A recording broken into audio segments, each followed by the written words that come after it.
एक अतिशय धक्कादायक घटना समोर आलेली आहे। मुंबईच्या एका रुग्णालयातून 20 दिवसांच्या नवजात बाळाची चोरी झाल्याची खळबळजनक घटना उघडकीस आली आहे। यानंतर कांदिवली पोलिसांनी गुन्हा दाखल करून बाळ चोरी करणाऱ्या महिलेला मालवणी परिसरातून अटक केली आहे। तसंच बाळाला सुखरूप आईकडे सुपूर्द केलंय। या घटनेमुळे रुग्णालयातील सुरक्षा यंत्रणेवर प्रश्नचिन्ह उपस्थित केला जातोय।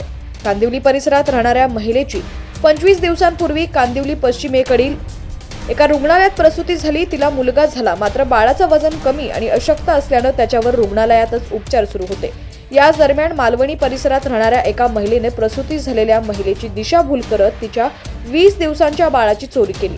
मुलाची चोरी करून ती पळून गेली। पळून जातानाची दृश्य रुग्णालयातील सीसीटीव्ही कॅमेऱ्यात कैद झाले। मूल चोरी केल्याप्रकरणी मुलाच्या पालकांनी कांदिवली पोलीस ठाण्यात तक्रार दिली होती। तक्रारीचं गांभीर्य लक्षात घेऊन वरिष्ठ पोलीस निरीक्षक यांच्या मार्गदर्शनाखाली तपास सुरू करण्यात आला। रुग्णालयातून मूल चोरी करण्याची घटना सीसीटीव्ही कॅमेऱ्यात कैद झाल्यामुळे या गुन्ह्याचा तपास सीसीटीव्ही फुटेजच्या आधारे पोलिसांनी सुरू केला। पोलिसांची दिशाभूल करण्यासाठी ही महिला प्रथम मुलाला मालवणी परिसरात घेऊन गेली होती। महिलेकडे चौकशी केली असता महिलेचे 1.5 वर्षांपूर्वी लग्न झालं होतं, मात्र तिला मूल होत नव्हतं। त्यामुळे ती नाराज होती आणि महिला मुलाला घेऊन पळून गेली होती। पोलिसांनी महिलेला ताब्यात घेतलं आणि बाळाला तिच्या पालकांच्या ताब्यात दिले।